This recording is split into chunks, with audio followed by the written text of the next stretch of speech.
오늘 하나님이 주시는 말씀은 말세와 한민족의 세계선교라는 제목으로 함께 은혜를 나누도록 그렇게 하겠습니다. 말세 중에 말세를 우리는 말세지말이라고 합니다. 사실은 예수님께서 오셔서 인카네이션으로 우리에게 영생을 약속해 주셨고 십자가에 못 박혀 돌아가셔서 우리의 모든 죄를 사하여 주시고 부활하시고 승천하실 그때서부터 우리 인류에게는 말세입니다. 그러면서 지금은 그 말세 중에 마지막 말세라는 말씀입니다. 성경의 예언에 보면은 주님께서 보라 내가 속히 오리라 그렇게 말씀하셨어요. 계시록 22장 12절에 다시 오시겠노라 약속을 하셨습니다. 그러면 언제 다시 오시느냐? 마지막 말세에 하나님께서 인류에게 주시는 여러 가지 징조가 있는데 그 징조가 나타나면 내가 재림할 것이다. 그러면서 또 한 가지의 약속은 내 복음이 하늘나라의 복음이 땅 끝까지 전파되면 내가 재림할 것이다 라고 약속하셨어요. 다시 말해서 이 세상에 일어나는 모든 종말의 사건들이 우리에게 속속들이 드러나게 되고 그러면서도 세상이 멸망하는 것이 아니라 인류를 구원하는 선교사들에 의해서 교회에 의해서 인류가 구원받는 땅끝의 사건까지 일어나면 예수님께서 재림하시겠다는 말씀입니다. 그러니까 하나는 무서운 징조가 있고 하나는 세계 선교의 비전이 있는 것입니다. 이것이 우리 교회가 존재해야 될 이유입니다.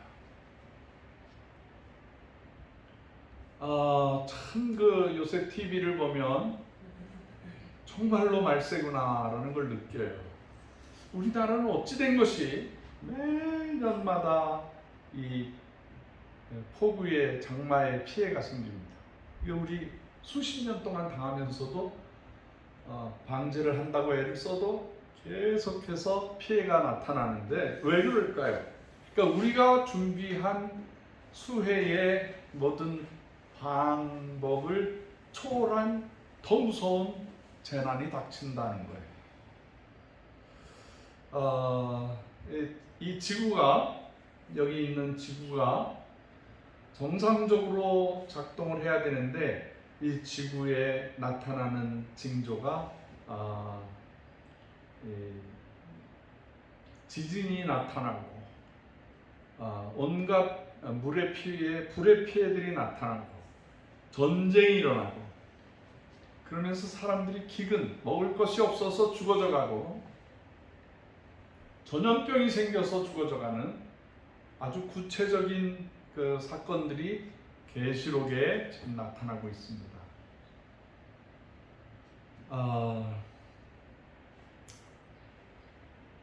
그래서 저희가 안 믿는 사람들조차도 요즘이 말세지말이다 그렇게 얘기를 해요.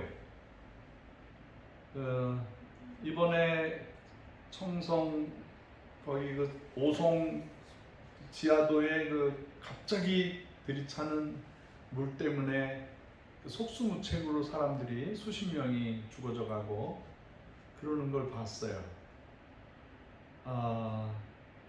또 반지하에 사시는 분들, 거의 지하에서 사시는 분들은 이 물이 갑자기 넘치면 거기서 피해 나오지 못하고 죽음을 당하는 것도 봤고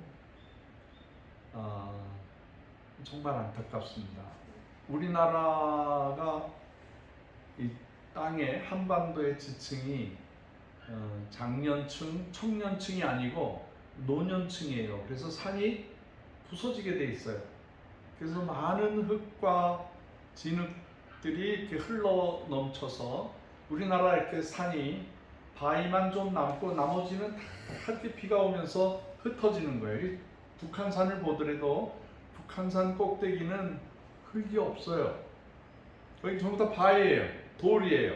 왜냐하면 눈이 오고 비가 오고 바람이 불면서 거기에 쌓인 그 흙과 모래와 이런 것들은 다 밑으로 내려와서 지금 현재 평야를 이루고 있어요. 근데 조금만 더 오면은 이것이 그냥 난리가 나는 거죠.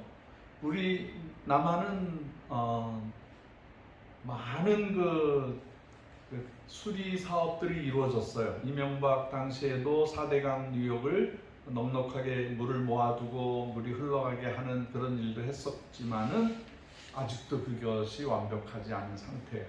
우리 남한만 그런 것은 아니에요. 북한은 더 하더라고요. 북한은 30년 전에 홍수가 나서 다리가 다 쓸려져 갔는데 지금까지 보수를 못해요. 그래서 여기에서 여기를 가야 되는데 길이 막혀서 한참 돌아서 길이 없어지면은 이 바지를 걷고 자전거를 위로 들고 물건을 위로 들고 가까스를 건너가야 돼요. 그러니까 아스팔트가 있는 길이 별로 없어요. 그래서 북한은 97%, 8%가 아직도 천수다리예요. 비가 조금만 와도 홍수가 나버리고요. 비가 조금만 안 오면은요 가뭄이에요. 북한 말로 가물이라고 해요. 그러니까 우리보다 더 비참한 거죠. 우리가 당하는 그 산사태, 홍수, 가뭄보다도 수십 배, 수백 배의 고난을 당하고 있어요. 저 두만강 쪽에 홍수가 나서 집들이 다 쓸려가고 겨우 살아남은 사람들이 먹을 데가 없고 덮을 게 없고 그래서 제가 긴급으로 그 당시에 600만 원을 들고 그거를 달러로 바꿔서 중국 돈으로 바꿔서 중국 시장에서 컨테이너 하나로 담요 이불 같은 거를 사서 컨테이너로 해서 제가 보는 앞에서 탁 잠궈서 북으로 집어넣었어요. 그래서 수재 당하신 분들에게 담요 하나씩 나눠드렸어요.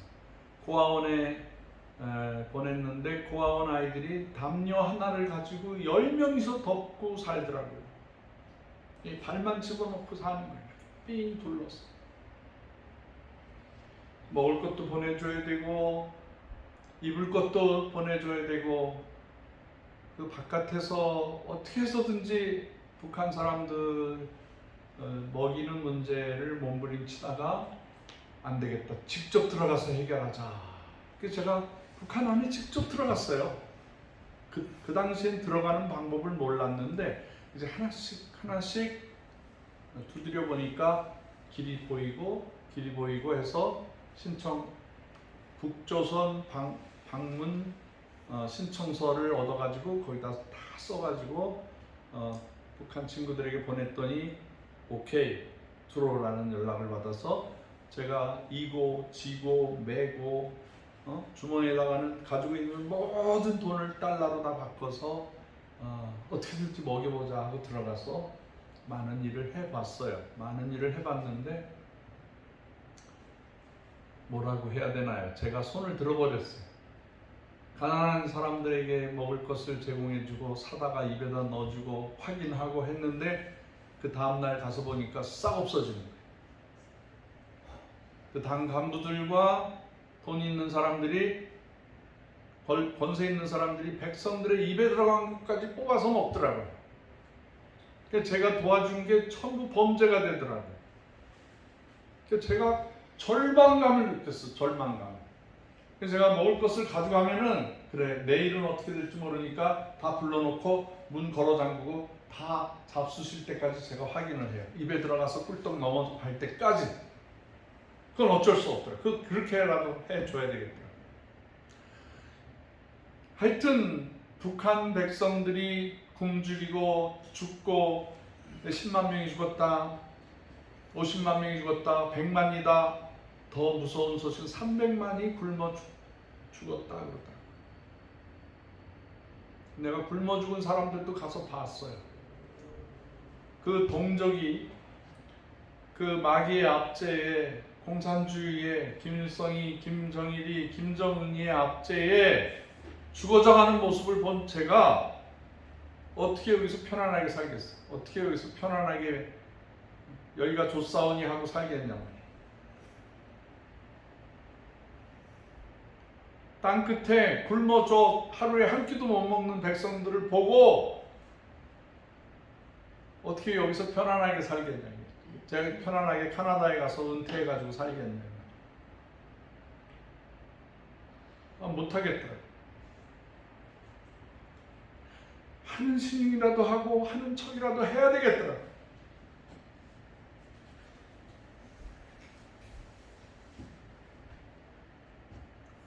자, 우리 민족의 이 분단도 억울한데, 북과 남에서 이렇게 어처구니 없는 자연재해로 인해서 죽어져가는 모습도 참 안타깝습니다.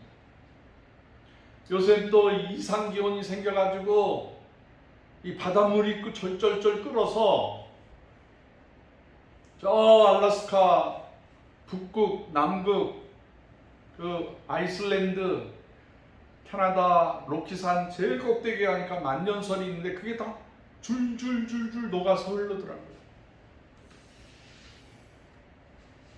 이대로 놔두면은 태평양 섬나라들이 다 바닷속에 빠지게 되고, 이렇게 물이 뜨뜻한 물은 이렇게 돌아서 지구를 도는데 그게 북극과 남극에 가가지고 그것이 차가운 물이 돼서 다시 이렇게 순환하면서 끊임없이 5대양이 빙글빙글 돌면서 사람들을 살게 하고 물고기들을 살게 하는데 이 기능이 멈추고 있다는 거예요. 그래서 미국의 텍사스주 그 마이애미 쪽에 물이 뜨거워지니까 해수에 있던 수증기들이 막 올라와가지고요, 물이 1mm가 수증기로 올라가면 그게 9배가 돼요. 9배가. 그 에너지가 수증기가 되는 순간에 엄청난 에너지가 되어서 요즘에는 허리케인, 태풍 이런 것들이 사람이 감당할 수가 없습니다. 잘 사는 미국도 마찬가지로 이런 회오리 바람이 한 번씩 불고 그러면은 집들이 다 날아가 버려요. 집들이. 그냥 제가 내시빌에 갔더니, 내시빌에 우리 후원하시는 권사님, 장로님 댁이 있어서 늘 제 시간만 되면 내시빌에 가는데, 거기에 허리케인이 한번 쑥 지나가면, 허리케인 중에서도 그 돌풍이라는 거 있어요. 여러분 아세요? 이렇게 막 돌아가면서 하는 거 있잖아요. 이 바람과 차가운 바람과 뜨거운 바람이 마주치는 거기에 이게 소용돌이 같죠. 그걸 우리나라는 용오름이라고도 표현을 해요. 근데 그게 이렇게 지나가면 이게 자동차가 날아가요. 쑥 빨려서 날아가요. 그래서 미국 전체 가운데 중부지방이며 남부지방이며 다 쓸고 지나가면은 그 강력한 천조국이라고 하는 미국 사람들도 죽음당하고 고통당하고, 그 다음에 막 물이 들어와서 집을 한 5m 높여줘야 돼. 이 집을 해가지고 이 작기로 이렇게 조금씩 다 수십 명이 해가지고 집을 올려서 그 밑에다가 이렇게 콘크리트를 다시 치고, 저 아시아에 가면은 강이나 바닷가에서 나무를 세워가지고 거기서 사는 사람들처럼 살고 있더라고요. 정말 알 수가 없어요. 이 지구가 이상기온으로 점점 떨어지고 있어요. 유럽도 그래요. 유럽도 잘 사는 그런 형편이었는데 요즘에 형편없는 그 폭우와 가뭄으로 이번 올해에도 한 40도, 50도 막 그렇게 돼서 사람들이 힘들어하고 있습니다. 이게 왜 그렇느냐? 이 지구가 기근으로, 지진으로 모든 자연 환경이 변하게 되면서 지구가 흔들리는 제2의 제3의 노아의 홍수 같은 일들이 일어난다는 거예요.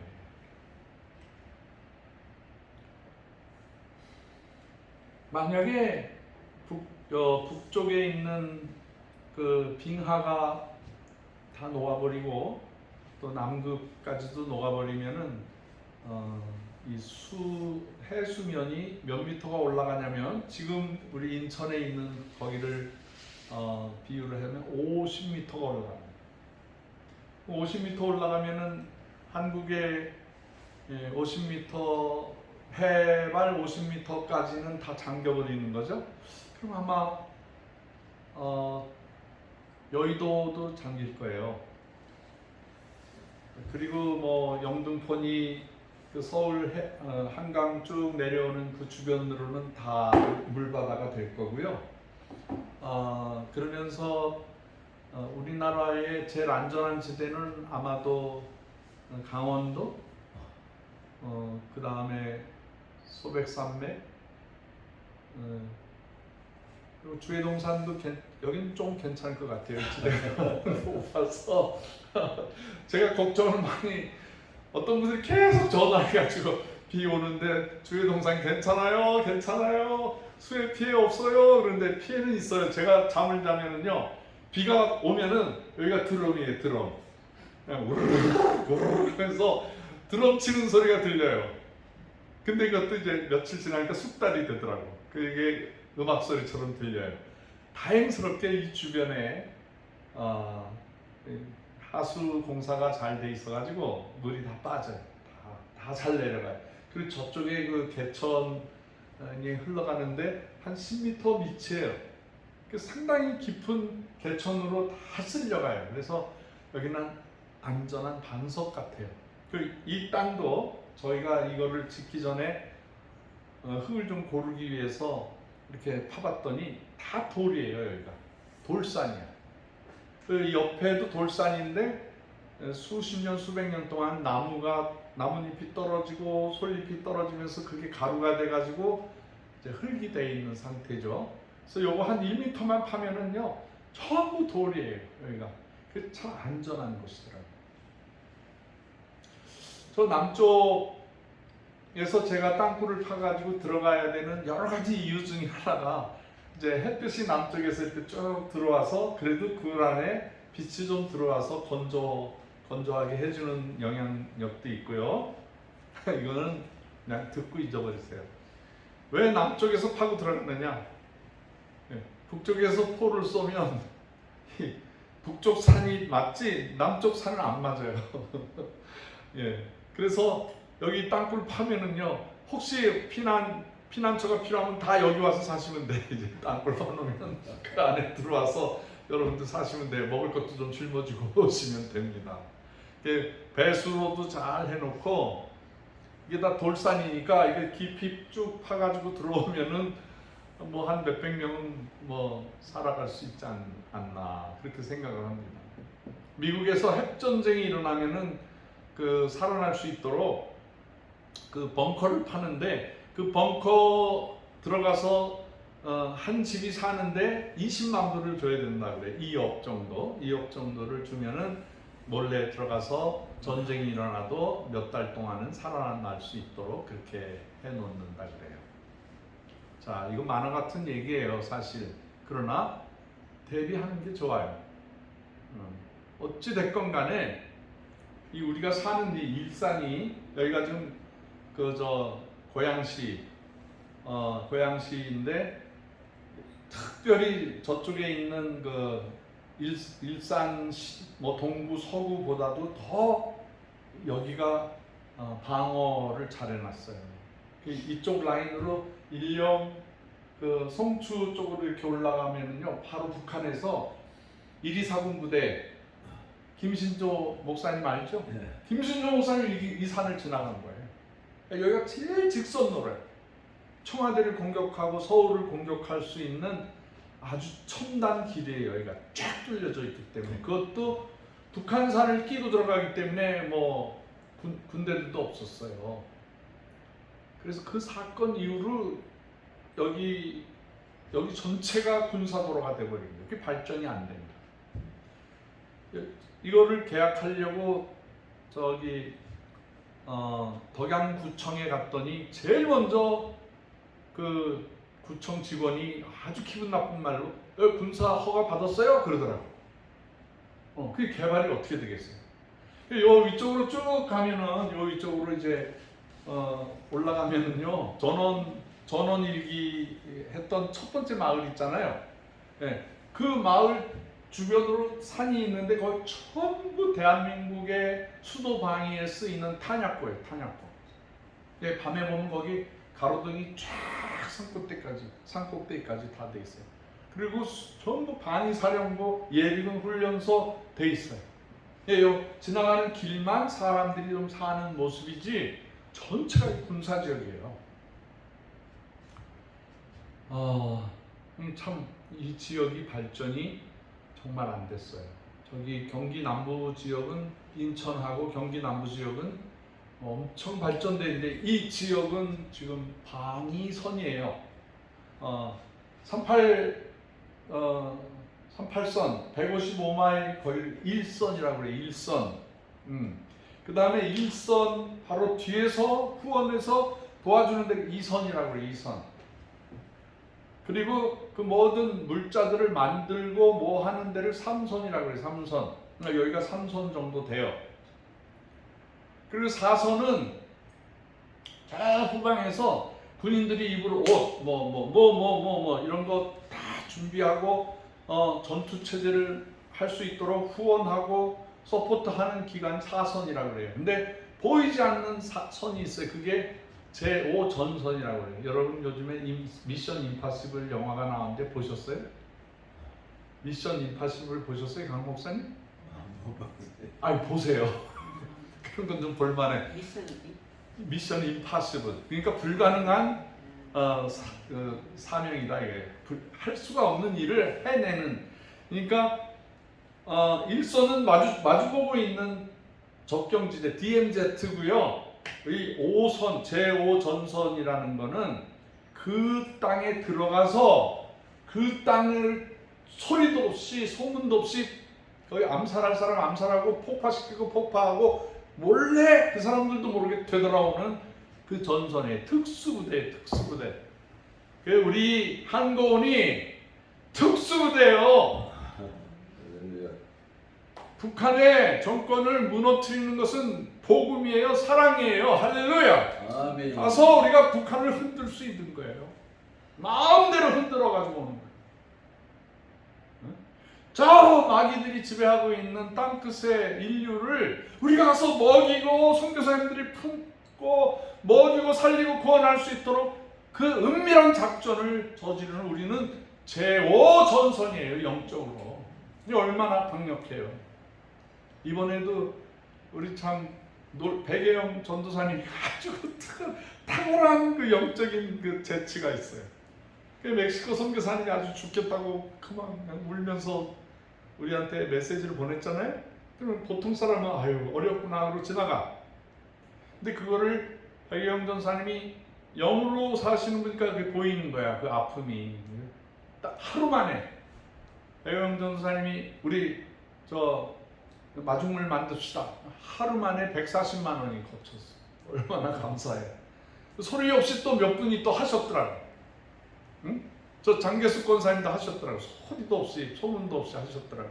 근데 제가 다 알아야 돼. 이런 건 다 알아야 돼. 우리 조직이요 느슨하고 힘이 없는 조직 같은데 싹 일을 시작하면 쫙 모여가지고 일을 해내. 할렐루야. 아멘.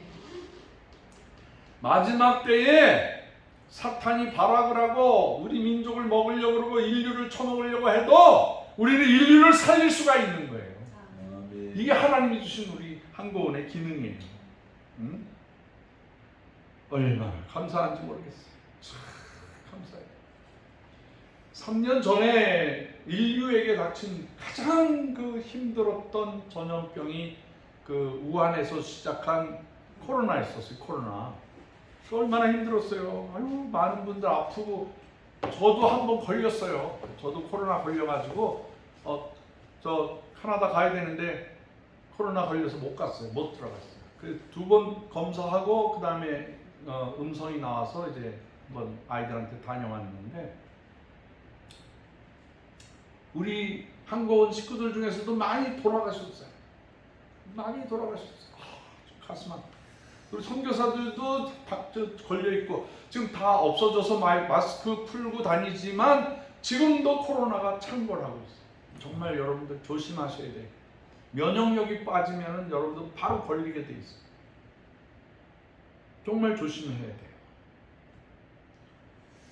이게 뭐냐면 인류를 바이러스를 통해서 또 여러 가지 그 안 좋은 화생방 그런 걸 통해서 인류를 전멸시키려고 하는 마귀 작전이 있어요. 그게 스탈린도 거기에 포함되어 있고요. 그 히틀러도 인류를 멸절시키자고 하는, 인류가 많으면 안 되니까 살아있는 사람만 살자, 우리 아리안 독일 사람들만 살자, 그렇게 해가지고 인류를 죽이기 시작했어요. 지금은 또 누가 그 일을 하냐면 푸틴이 그 일을 하고 있어요. 이 푸틴이 정신 나간 친구지. 어떻게 우크라이나 백성들을 그렇게 죽이고 자기가 점령하면 거기에 있는 애국지사들 다 죽이고 고문해가지고 뭐 그냥 수백 명 수천 명을 불태우고 땅에다 묻어버리고 그렇게 해서 죽이잖아요. 그 우크라이나 사람들도 너무 당하니까 이러다가 우리 큰일 나겠다. 우크라이나가 정신을 차려서 그 젤렌스키 대통령이 도망을 안 가고 나 여기서 죽도록 내 나라를 위해서 저항하겠다. 그러니까 미국에서도 비행기 보내서 타고 빨리 도망가라고 그랬는데 그분의 그 나라를 사랑하는 마음에 감동이 돼가지고 유럽에서도 그러면 우크라이나를 돕자. 우크라이나를 막 도와주기 시작하는 거예요. 지금 유럽 나토 공동체 전체가 우크라이나 다음은 우리다라고 생각하고 있는 거예요.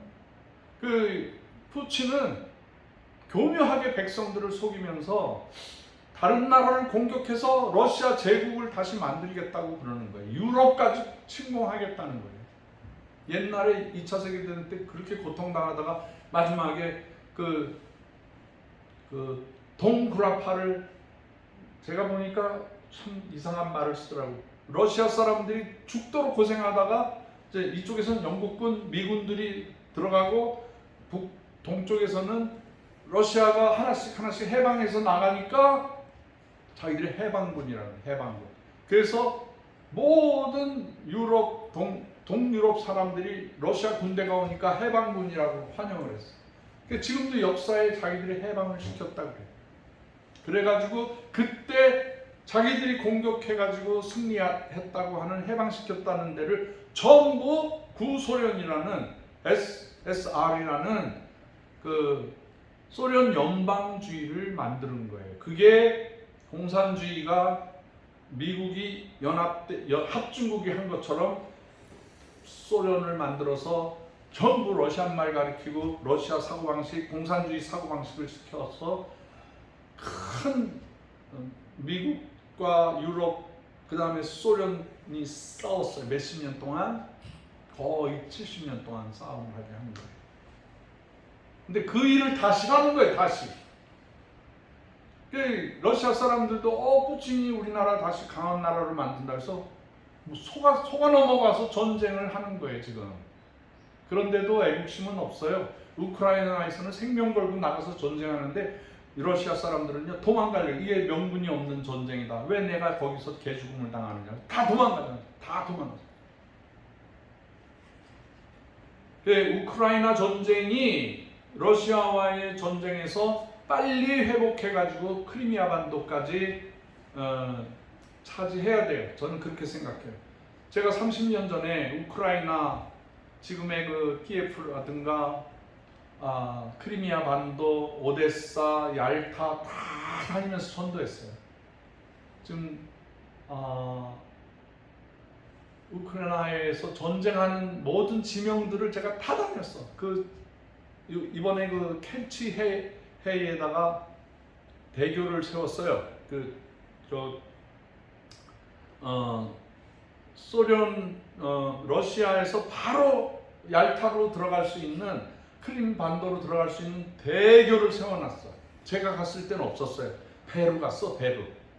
배로 가면서 이제 전도하고 뭐 버스 갈아타고 또 버스 갈아타고 그러면서 전체 한 달 동안 전도를 하고 다녔는데 그게 이제 전쟁터가 돼버린 거죠. 그 켈치 해협의 대교가 러시아에서 크림 반도로 들어가는 동맥, 제일 중요한 동맥이 되는데 그것을 알고 그 땅을 차지하려고 우크라이나가 폭격을 해서 켈치 대협을 박살을 내버렸어요. 거기 사람이 못 다니고 재공사도 못하게 그렇게 만들었어요. 기도하고 다니던 자리를 전쟁터로 만들어버리는 거예요.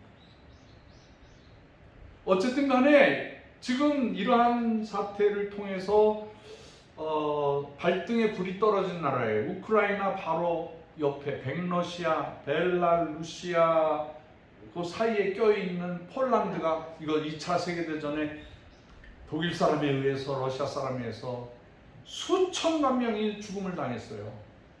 폴란드가 아주 착살이 났어. 그 무서운 뭐라 그래 이걸 마음의 그 트라우마가 있는데 미국한테 무기 팔라 유럽한테 팔라 그랬더니 5년 기다려라 뭐 몇 년 기다려라 그러니까 막 그냥 어디 가면 전쟁 무기 살 수 있을까 하다가 대한민국에서 전쟁 무기가 있다 그러니까 지금 얼마나 많은 기계를 사갑니까? 예? 그 우리나라 그 경공격 비행기를 수백 대를 사갔어요. 그 다음에 뭐 자주포 수백 문 사가고 그 다음에 뭐 이번에 나오는 KF-21 최신형 그 초음속 비행기죠. 그 비행기도 사겠다고 그러고 뭐 탱크 다 지금 사는데 그 예산이 지금 뭐 30조 40조 산다고 그래요. 그 어제 뉴스에 폴란드가 이상한 말을 했어요. 여러분들 놀라실 거예요. 이제 더 이상 한국에서 무기를 수입하지 않겠다 그렇게 말을 해버렸어요. 미쳤죠? 근데 그 다음 말이 중요해요. 사오지 않고 한국의 군수 방위 모든 공장을 전부 폴란드에다가 세우겠다. 당신들이 와서 여기서 공장 세우고 세금도 안 받을 테니까 무기 만들어서 유럽에 다 수출하면은 우리가 적극적으로 밀어주겠다. 그러니까 폴란드에다가 한국의 제2 공장을 만들어 달라. 이미 거기에 대우도가 있죠, 현대도가 있죠, 삼성도가 있죠. 폴란드에서 차가 나와요. 한국 차들이 막 다 나와요. 그러니까 알아. 한국 사람의 실력을 알아. 그러니까 이제는 뭐 몇 개 파는 게 아니에요. 폴란드 중심으로 해가지고 모든 동구라파, 남구라파, 북구라파 안에 위협을 받는 모든 나라가 메이드 인 코리아 제작소는 폴란드 해가지고 전 세계로 수출해 나가는 거예요. 그게 아프리카까지도 나가는 거죠. 저는 이런 사건을 보면서 하나님, 우리가 분단으로 무지무지한 눈물과 아픔 70년을 당했는데 그러면서 방이 한 손에는 무기를 들고 한 손에는 삽을 들고 공사하면서 싸우고 뭐 싸우면서 일하고 뭐 우리나라 옛날에 고바우 영감이 그랬어요. 막 일하다가 막 자기들끼리 싸우고 또 야 이제 일하자 뭐 그런 식으로 표현을 했었어요. 우리나라 뭐 우리가 중고등학교 다닐 때도 교련했어요. 교련 수류탄 던지고 그랬잖아요. 네? 김장로님 체육 선생님이 교련도 가르쳤죠. 네. 군복 입었어. 학생들이 전부 다 군복 입고 예비군 만들어 놓고 진짜 우리는 그 와중에 우리가 사우디에 가서 중동에 가서 열심히 일했어요. 우리 얼마나 열심히 일했는지 알아요? 새벽 5시 일어나서 일하고 그 다음에 오후 1시서부터 3시까지 낮잠 자고 자지 않으면 안 돼. 그때 온도가 40도 50도 올라가고 산소도 희박해서 그때 걸어다니고 일하면은 사람이 쓰러져서 그러니까 잠을 자야 돼요. 그 시간에. 저도 그래서 잠자는 훈련을 했어요. 그때. 그런데 이제 예를 들어서 사우디에 높은 사람이 와서 뭐 점검을 한대나 뭐 한대나 그러니까 우리 전부 이제 그 승풀에 질 때 서치라이트 다 켜놓고 앞에서 전체 차렷! 그러면은 거기에 500명, 1000명이 차렷! 그 소리가 들려. 촥! 하는 소리가 열중! 샥! 하면 쫙! 그러니까 사우디에서 온 높은 사람들이 여기 다 군인들이 왔냐고. 우리 다 군대에서 다 훈련받았어. 3년 혹은 5년 죽도록 우리 가서 총 쏘면 다 명사수야.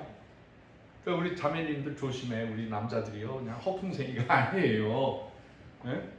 우리요 천리 행군도 하고요. 뭐 그냥 산에 가서 뭐 어디 가서 그냥 텐트 치고 얼마든지 전투 준비할 수 있고 다 그래요. 그냥 한국 사람을 하나님께서 달달달달 훈련시켰어. 볶아서.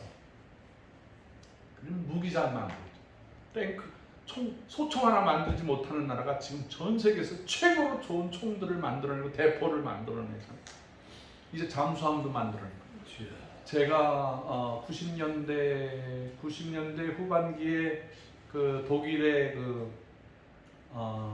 베를린에 가서 집회하고 거기에서 드레스덴이 아니라 함부르크 옆에 브레멘이라는 데를 갔어요. 그 브레멘에 가서 3일 동안 부흥회를 하는데 이렇게 보니까 해군이 와 있어. 해군이 3명이 와서 예배를 드리더라고요. 그래서 예배 끝나고 친교 시간에 아니 어떻게 여기까지 오셨어요? 그랬더니 이거 브레멘에 우리 잠수함 지금 훈련하러 왔어요. 그래서 어떻게 잠수함 훈련해요? 그랬더니 이거 말씀드려도 되겠네. 그래서 지금 잠수함 3대를 가져가는데 어떻게 운전하고 어떻게 바다를 빠져나가서 어떻게 하는지 모든 좌표를 지금 다 만들었고 그리고 그 잠수함을 한국까지 가져가서 그거를 다 분해해 가지고 우리가 잠수함 만들 거예요 그러더라고요. 그럼 잠수함을 타면 얼마나 가요? 몇 달 가는데 바다 밑으로 몰래 은밀하게 가야 되기 때문에 아무것도 안 보인대요. 전파도 안 된대. 그럼 뭐 해요? 성경 읽어요 그러더라고요. 그래서 책을 이만큼 가지고 간다고요. 책을 오면서 가면서 책만 읽는데 그 자동으로 가는 거예요. 자동. 그러던 90년대 말인데 지금은 독일 잠수함보다 더 잘 만들어. 할렐루야. 예? 그래서 미국하고 일본 필리핀 이 주변에 있는 우리 우방국들하고 그 잠수함 대결을 하면 10년째 대한민국이 이겨요. 대한민국 잠수함 어디 있는지 몰라. 미국도 몰라. 100% 이겨 우리가. 기술도 좋지, 머리도 좋지, 하나님을 믿으면서 하니까 이스라엘 제품보다도 더 잘 만들어내는. 할렐루야. 할렐루야. 정말 우리 민족 감사해. 네? 참 감사해. 우리 이성신 권사님도 이 피아노를 자꾸 프랙티스 하니까 이제 잘 치더라고요. 네? 아주 화음도 잘하시고 그냥 너무너무 감사해. 참. 우리 민족은요 하나님과 함께 한다. 믿으시면 아멘 하세요. 아멘. 할 수 있다. 아멘. 그러니까 그 70년 동안 하나님께서 남북을 갈라놓으시고 우리 민족을 철저하게 훈련시켰어요. 영으로 훈련시켜 주시고 물질로 훈련시켜서 우리나라가 잘 사는 경제국가가 되었고요. 그 다음에 전투력이 굉장히 강한 민족이에요. 베트남에 가서 우리가 전쟁할 때 미국이 우리나라 그때 M1 소총 쓰던 나라였었어요. M1 소총. 근데 거기 가니까 M16 소총을 미국 사람들이 주는 거예요. 그 M1 총 땅 쏘고 또 착 한 다음에 땅 쏘고 그래야 되는데 이거는 클립에다 탁 해가지고 쏘면은 30발이 그냥 나가. 연사로. 그런 총을 받았어요. 이건 날개를 다른 거죠. 그래가지고 거기서 나오는 전쟁터에서 막 쓰고 남은 탄피들을 안 버리고 전부 배에다 실어서 한국으로 가져와가지고 M16을 우리나라식으로 다 바꿔버렸어. 지금 한국 뭐라고 하는데 그 소총이 전 세계에서 베테랑 아주 총이 된 거예요. 그러니까 우리나라 사람은 이렇게 보고 원리를 깨닫고 그거보다 어떻게 하면 더 잘 만드는가를 바로 파악하는. 일본 애들보다도 더 잘하는 거예요. 그러니까 일본 사람들은 아직도 꼼꼼하기는 하지만 아직도 머리가 아날로그 시스템이에요. 20세기 시스템.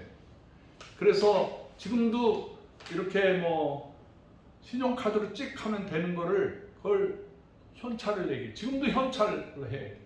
은행 가면 얼마나 늦는지 몰라요. 일본 가면 아주 그냥 뭐 우리나라는 1분 안에 해결할 거를 10분, 15분 막 그렇게 진행을 해요. 못 따라오는 거예요, 한국을. 무슨 어떤 프로젝트가 있으면 우리는 딱 보는 순간에 바로 실행을 해가지고 더 좋은 제품을 만들어내는데 일본 사람들은 그 머리가 어떻게 됐는지 섬세하기는 한데 그걸 보고 계속 이걸 어떻게 해야 되나 하고 우리는 벌써 제품이 나왔는데 걔네들은 이제 할까 그래요. 그 속도가 어떻게 다르겠어요? 컴퓨터도 마찬가지. 일본 이런 활자로 쓰면은 우리나라 한글로 하는 거에 30배가 늦다는 거예요. 중국말은 더 그렇고. 핸드폰도 우리가 제일 빠르게 만들잖아요. 결국에는 세계의 모든 문화, 문명, 과학을 한국이 리드해 나가는 거예요. 누가 주셨느냐요? 하나님이 주신 거예요. 그래서 세상이 아무리 힘들고 어렵고 재난이 닥친다 할지라도 한국 사람들은 그 재난당하는 인류를 구원할 수 있는 능력을 주시는 거야. 왜? 물질의 능력이 있기 때문에 그 사람들을 어떻게 구원하면 되는 줄 알기 때문에 예수 사랑으로 가득 차 있기 때문에 빚도 없이 그냥 가서 희생하면서 그 백성들을 구원하는 거예요. 아프리카에서 그러잖아. 동남아시아에서 그렇지. 남미에서 그렇지. 그냥 모든 나라 사람들이 야 봐라 한국 사람들이 이렇게 열심히 우리를 도와준다. 이런 민족이 어디 있느냐 막 그러면서 한국 사람처럼 우리 해달라고 우리나라 한국 식민지로 만들어 달라고 그래요. 우리 강점당해서 일제 식민지 얼마나 유치하고 나쁜 놈들한테 당했어요. 근데 우리나라 사람들이 우리나라와 함께 살고 싶다고 한국 시스템으로 바꿔달라고. 그럼 영어, 불란서, 그 다음에 중국어는 중국 사람들이 많아. 그 다음에 스페인어, 그 다음에 한국말이에요. 일본말은 없어졌어요. 한국말 배우는 사람들이 난리가 나요. K-팝이 얼마나 유명해요. 응? 한국 사람이 경험하고 눈물 흘리고 고통당했던 모든 것으로 인해서 인류를 사랑하는 마음이 있는 거예요. 우리도 당해봤기 때문에 하나님께서 지구 동쪽 끝에 해 뜨는 곳에 흰옷 입은 백성들을 불러서 고난으로 훈련시키고 눈물로 기도로 훈련시키고 전쟁으로 훈련시키고 흔들고 누르고 정말로 막강한 그런 피눈물 나는 훈련을 시킨 다음에 하나님의 백성으로 우뚝 세워주시는 걸 믿으시면 아멘 하세요. 아멘. 얼마나 감사해요. 얼마나. 말세에 또 하나의 징조가 있다고 말씀하시는데 교회가 크리스찬들이 사랑이 식어버린다라고 그래요. 그런 증상이 많이 보여요. 요즘에 보면은 좀 그런 증상이 있어요. 겉으로 나타나는 몇 가지 증상이 있어요. 코로나로 인해서 교회 나오지 말라고 정부에서 난리를 쳤잖아요. 아니 정부에서 교회 예배 못 드리게 했었어. 그리고 최근에 우리 카톡에 누가 소개를 했는데 민주당 국회의원 수십 명이 교회 말살 시키자 사인을 다 했어. 이거 가짜 뉴스였으면 좋겠어. 이럴 수가 있어. 이럴 수가 있냐 말이야. 근데 정말 그랬다는 거예요. 한국교회가 무익하다. 한국교회가 우리 시대의 악이다. 이 크리스찬 때문에 못 살겠다. 이랬다는 거예요. 아이고 이거 뭐. 근데 그런 징조가 조금 있어요. 조금. 내가 몇 가지 소개할게요. 여러분 시험 들지 마세요. 지난주에 우리 여기 한국 우리 천사님 중에 한 분이, 내가 성함은 얘기 안 할게요. 목사님 우리 교회 문제가 생겼어요. 그래서 왜요? 그랬더니 목사님이 이 교회를 개척해서 좋은 교회로 만들어 놓으셨는데 이제 은퇴하신다고 자기한테 아파트 자기 이름으로 바꿔주고 20억 은퇴비로 20억을 달라고 그랬대요. 그래서 한 사람들이 막 나가기 시작한대. 응? 그래서 그렇게 해드릴게요 하는 사람과 그렇게 하면 안 됩니다 하는 사람이 지금 갈라져서 교회가 좀 어렵대. 그러니까 목사님이 에이 듣기 싫어 그래가지고 유럽으로 놀러 갔대. 지금 도움된 교회들이 자기가 좀 수고했다고 그렇게 은퇴비를 20억을 달래. 아니 뭐 재벌인가?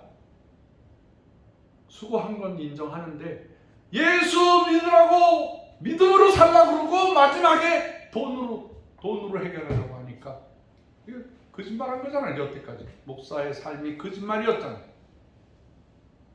그런 거 보면 믿는 사람도 낭망이 되고 안 믿는 사람 봐라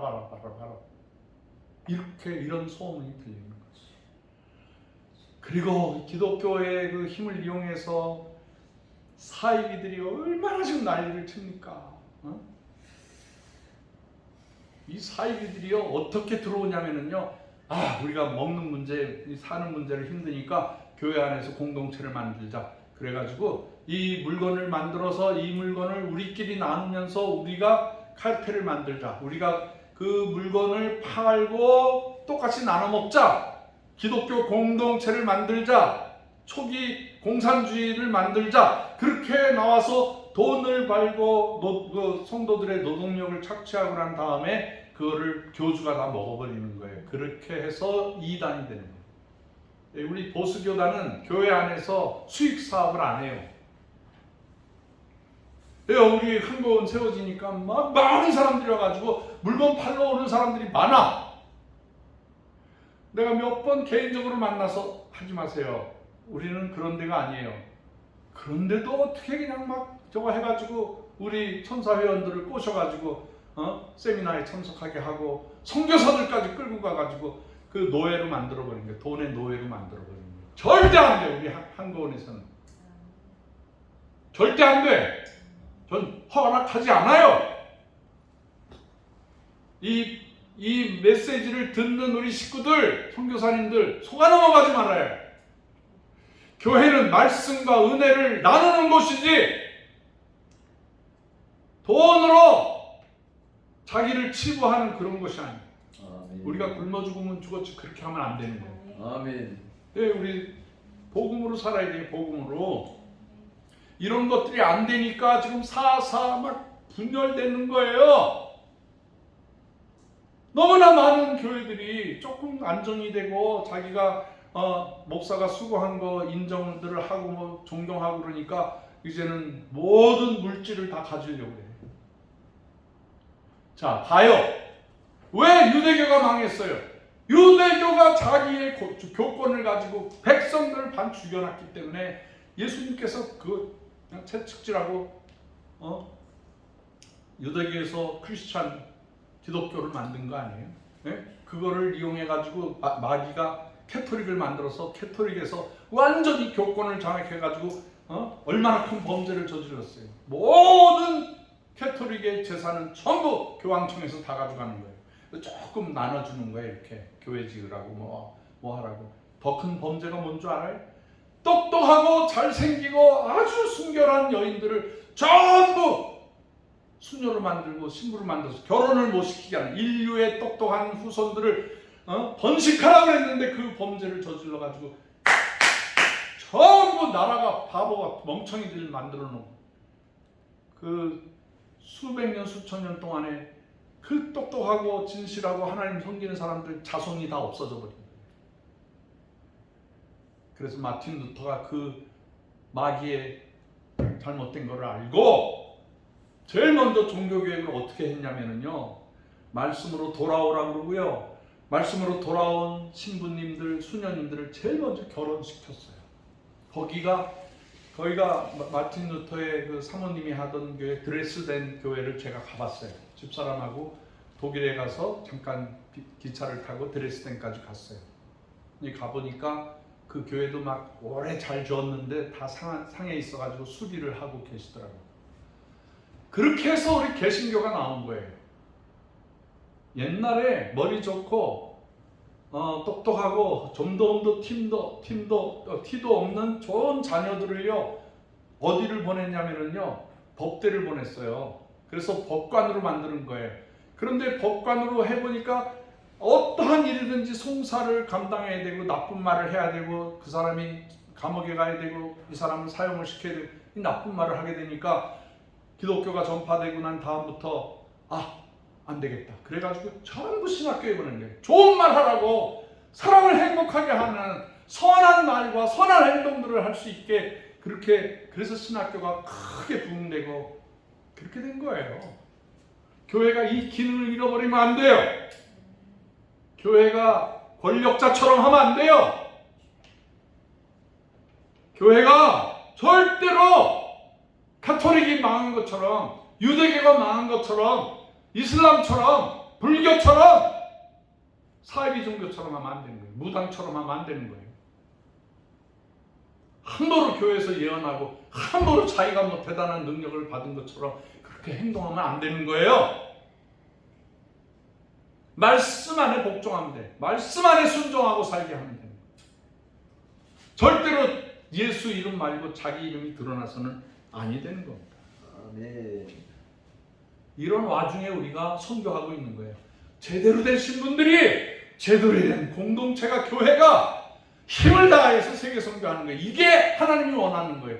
하나님께서 한민족을 복주시는 게 바로 세계 선교에서 인류를 구원하라는 거예요. 아들을 통해서 구원의 약속을 하셨고, 그 아들을 믿는 제자들을 통해서, 한국교회를 통해서 세계 선교에서 하나님께서 인류를 구원하시겠다는 거예요. 믿으시면 아멘 하세요. 아멘. 더 크게 아멘 하세요. 아멘.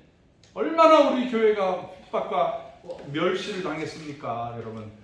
우리 1800년대에 처음으로 한민족이 그 선교사님들에 의해서 구원받기 시작했어요. 그리고 그 뒤로 일제 식민지가 되고 강점 아래서 신사참배하라고 그래서 얼마나 많은 분들이 순교를 당했어요. 그 이후에도 6.25 사변으로 동족과 동족이, 나라가 나라를, 민족이 민족을 쳐 죽이면서 그 얼마나 많은 순교를 당하셨습니까?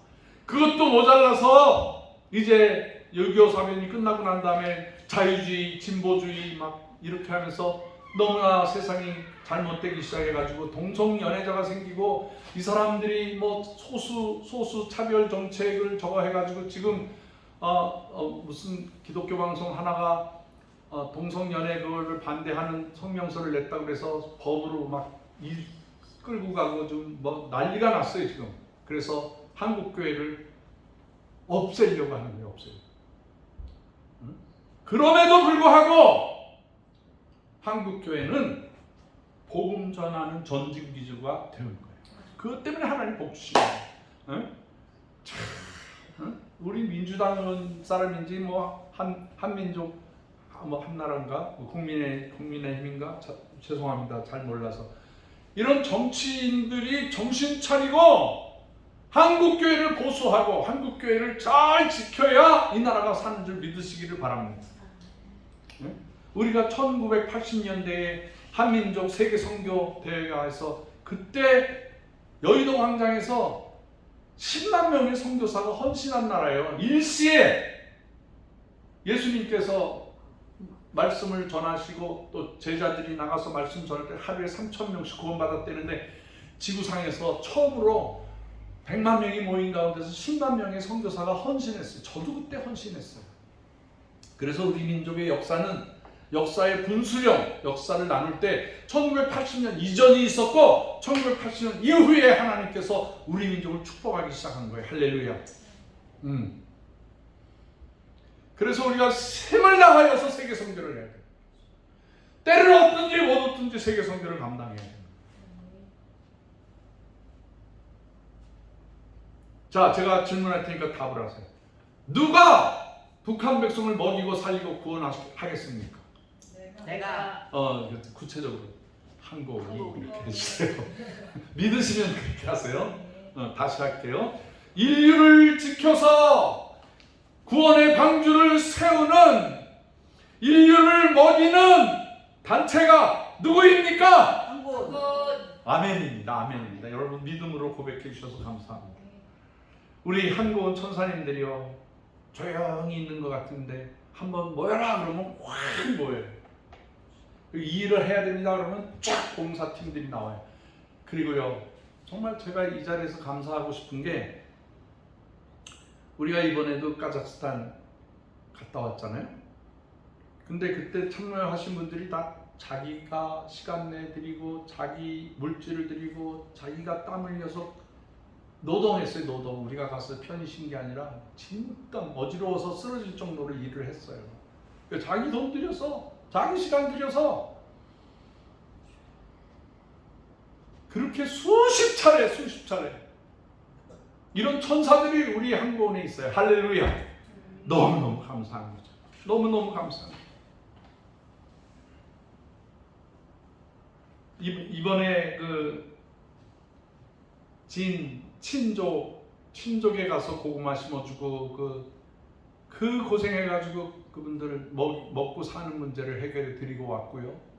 이번에 또 이번 가을에 우기가 끝나고 건기가 시작될 때 고구마를 심어야 된대요. 땅 10,000평이 준비되어 있다고 우리 한국원에서 고구마 심어주세요 그러는 거예요. 이번에는 먹고 살기 힘든 미얀마 백성들 가서 먹여 살려야 돼.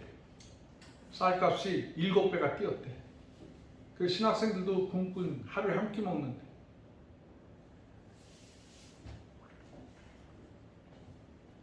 저 아파지아에, 저기 키르기스탄에, 조지아에 이번에도 아르메니아 선교사님이 노아의 방주 첫 번째 아래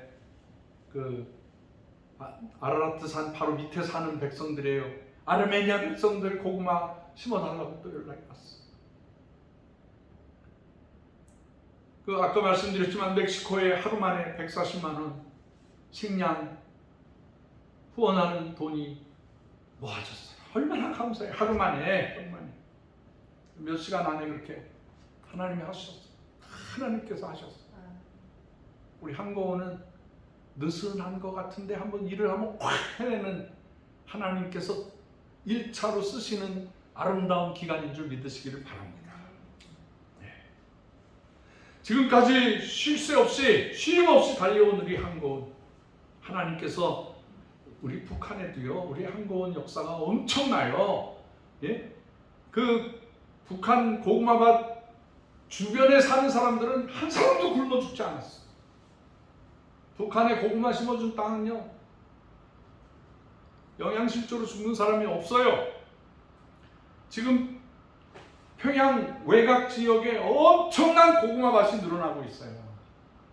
제가 고구마 1톤을 가져가니까 거기서 절반을 허락받고 이것 좀 저쪽으로 가서 심어도 됩니까? 심으라고.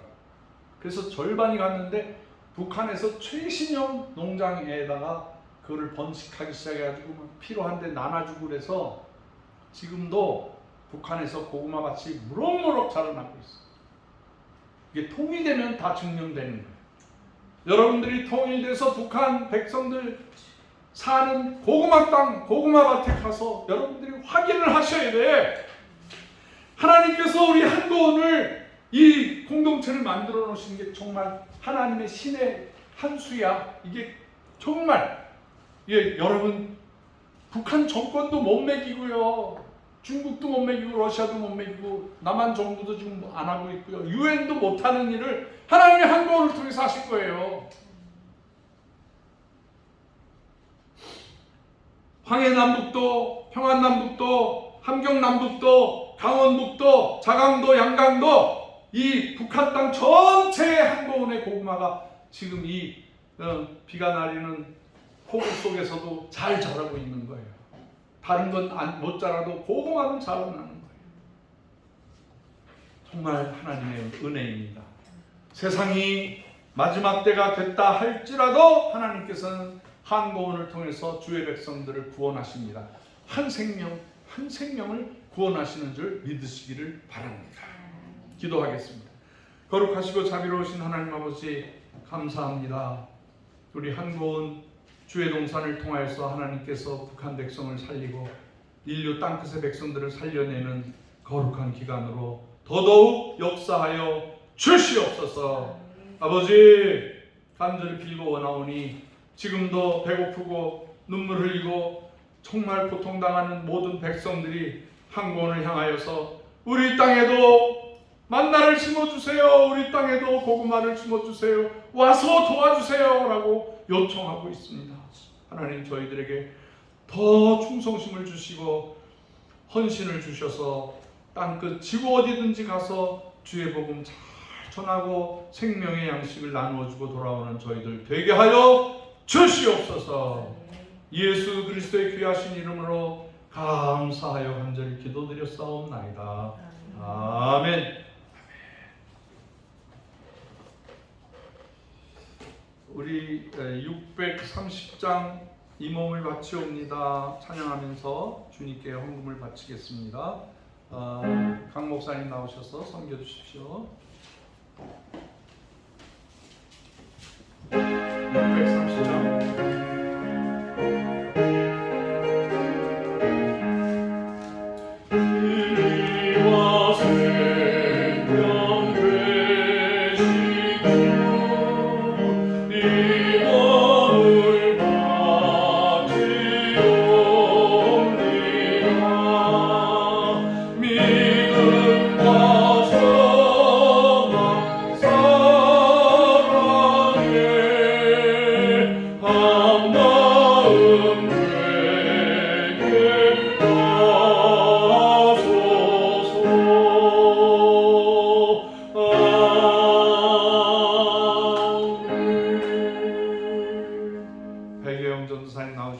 바치신 헌금, 또 멕시코를 향하는 헌금을 위해서 기도해 주시겠습니다.